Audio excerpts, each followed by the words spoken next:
Hello, I'm Cassandra Kelly. Buying nutritious food that your family enjoys on a budget is always a challenge.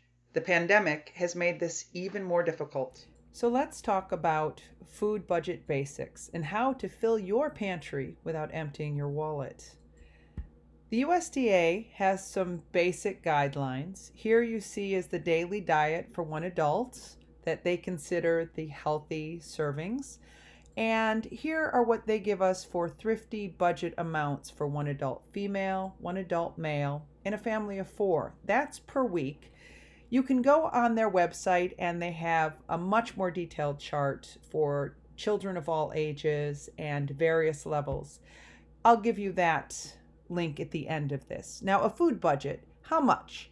Basically, you want to take 10 to 15% of your total monthly income and put that toward food. That includes eating out and groceries. You're going to want to include any benefits you get into this budget first and then use cash for the rest. And one great tip to save money is to take little bits from other areas of your budget and apply it to food, because as prices are changing and things are hard to get, we want to have as much money for food as possible. For me, I tend to bike to the store instead of driving, and then my costs for fuel are basically a bag of peanuts and an apple. Finally, reward yourself. This is hard work. Being thrifty, making lists and meal plans is tough work. So I recommend take 5 to 10% of whatever your budget is each week and use that to give yourself a little treat when you meet your goals. Now that you know where to start with planning for your budget, you want to also plan on what you need to know before you go shopping. The things you want to know are the foods that you like, and you want to know this because this is going to help you to decide where to shop to get the best prices. Then you'll know when and what to stock up on. We're also going to discuss how to store foods so that they last all month. And finally, it's really important that you know how to spot a good deal and that you don't get fooled. Pantry inventory can be a very powerful tool. I use two different things. Chefling is an app on my smartphone and tablet.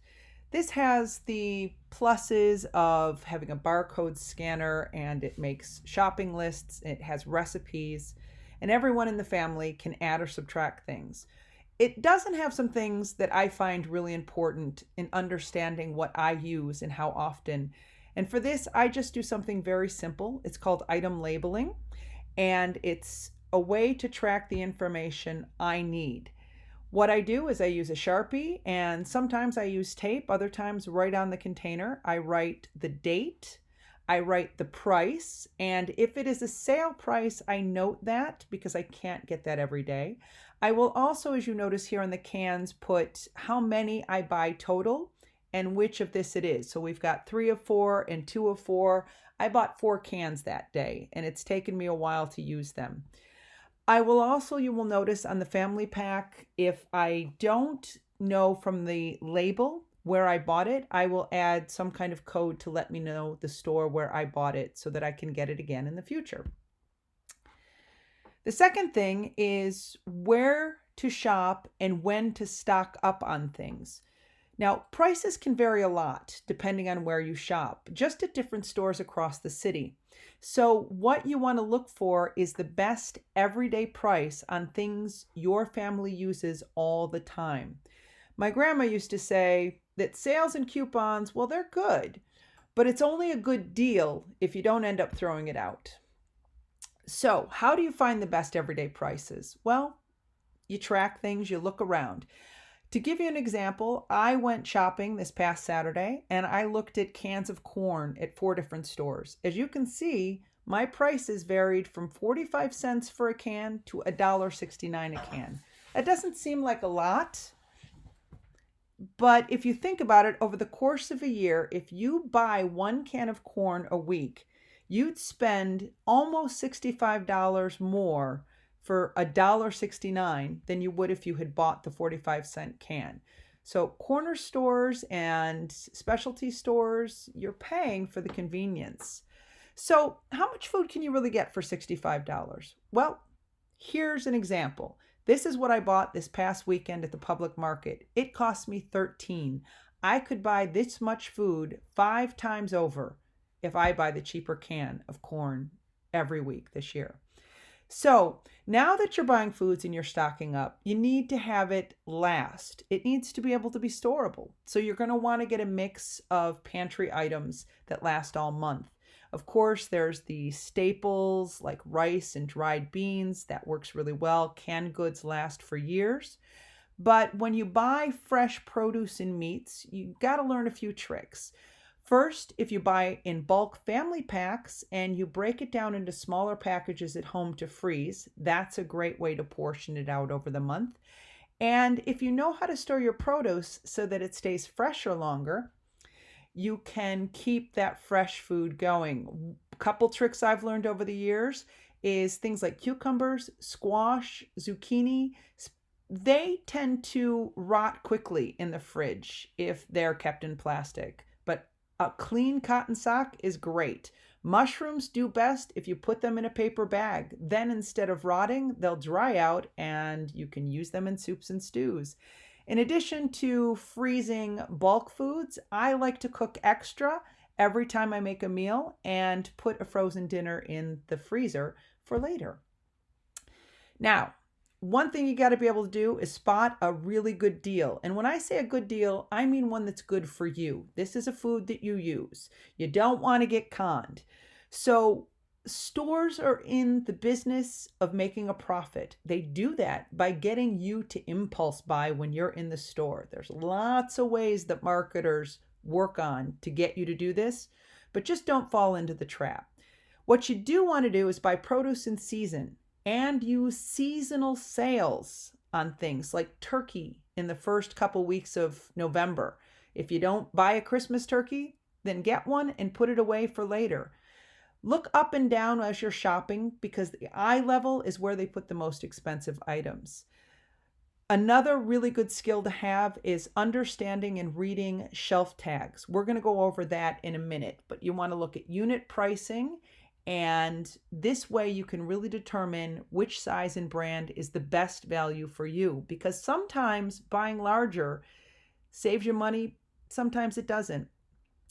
Finally, I just want to remind you that sales with purchase limits are a marketing trick. Don't get conned. If you have on your list 2 cans of tuna, but the sale says, oh, you can only get 5, that's a way to get you to buy more when you weren't planning to. So now, the shelf tags, how do we use them? You want to check the label. First, is the item on the shelf really the price that you're looking at? Because sometimes things get moved around. Second, the unit pricing. What metric is it using to measure that? And when you're comparing unit pricing, make sure that all of the different brands are using the same unit pricing. And if you're uncertain, get a price check. So let's look at a shelf tag right here. All right, we've got some corn. Now, first of all, you're looking at the unit weight. In the frozen corn, they're both measuring by the pound. So, okay, that's good. You want to look at the weight of the package if you can. We can't really see that here, but they're both comparable. So then you can look at the total price. And obviously, the price right brand wins. It's $1.79. But then think about the canned corn. This is only 56 cents per pound. But is it really the same measurement? Well, remember, a can of corn is also going to have liquid. And when you drain that liquid off, the weight that you're going to get in corn isn't the full weight of the can. So you're paying a little bit for that, thus they can cut the price down. Still, for me, the canned corn this week was the best deal, and it was all I needed. So that's what I got. Now when we get to coupons and sales, I get it. Everybody always talks about shopping coupons and sales. My mother was a maven at coupons. I'm not. I don't want to spend 5 hours cutting coupons and buying national brands. So I ask myself, would I buy this if it weren't on sale? And when will I use it? Because when is important. Not just will I use it, but when. I have bought some things on impulse that gathered dust for years. So with a coupon, use it or lose it? Think about these things. Is it a good deal for you? And just be aware that oftentimes national brands are processed foods and they cost more, and the store brand is usually less money even after the name brand has the coupon off. So a coupon is often a better deal on things like diapers or cat food, but it's also if the item on the store is also on a store sale and if your family really prefers this particular product. Let's look at how you can save some money by learning a few simple cooking techniques and getting away from frozen foods. I decided to look at breakfast sandwiches. At Wegmans, a 4-pack of Jimmy Dean breakfast sandwiches cost $6.49. That's $1.62 a sandwich. I decided to make my own. I went shopping. I got some bread, some American cheese, a dozen eggs, a half pound of ham, and a pound of margarine. I was able to make 12 sandwiches for 60 cents a sandwich, and I still had some food left over. This is a really great way to save a whole lot of money. Before we go, let's look at a few resources in the community and online to help you stretch your food budget. If you have a store where you shop often, ask them about any cost-saving programs they offer their customers. For example, one program at Tops Markets is for people over the age of 60. They offer a senior discount of 10% on the first Tuesday of each month. I went to the Abundance Co-op, a local store that features bulk foods and organic fruits and vegetables, where we talked about a couple of the programs they offer. I am Beth Sumner, the marketing manager here at Abundance. There's a couple of programs that you have to help people. One is Flour. Could you tell me a little bit about Flour? Sure. Flour stands for fresh, local, organic, within everyone's reach. Oh, wow. And what that is a program that allows people of low income to come in and get 10% off of every purchase that they have. It's called Double Up Food Bucks. And it's specifically for recipients of SNAP. Okay. And we've partnered with Field and Fork Network. We're doing a dollar for dollar match on any fresh fruit or vegetable that you buy. We will match that amount up to $10 a day. And we try to provide as much help for people to be able to get this really great, healthy local food on their table. At the market, they offer a 40% bonus for SNAP participants. When you get tokens to buy food at the market, you get 40% more in bonus coupons. The public market also has a Bike to the Market program that every time you ride, you get to sign in and they give a raffle, a monthly drawing of tokens to buy things at the market. They are doing curbside pickup now for people with COVID concerns. And bottom line, wholesale produce has restaurant quality produce that you order ahead and they'll pack it up for you and you just pick up your box and go. Other ways to save at the market are looking at culls, or what we call ugly produce, not quite perfect looking, but still taste as good at great discounts. Several farmers do this. Another great resource in our community, if you don't have your own yard, is to look at a community garden. While the curbside markets aren't currently running yet, they are doing a emergency food box program. You can call 211 or text 898-211 to register. There's different dates and times, so check, but each distribution gives you a 40+ pound box of food to feed your family.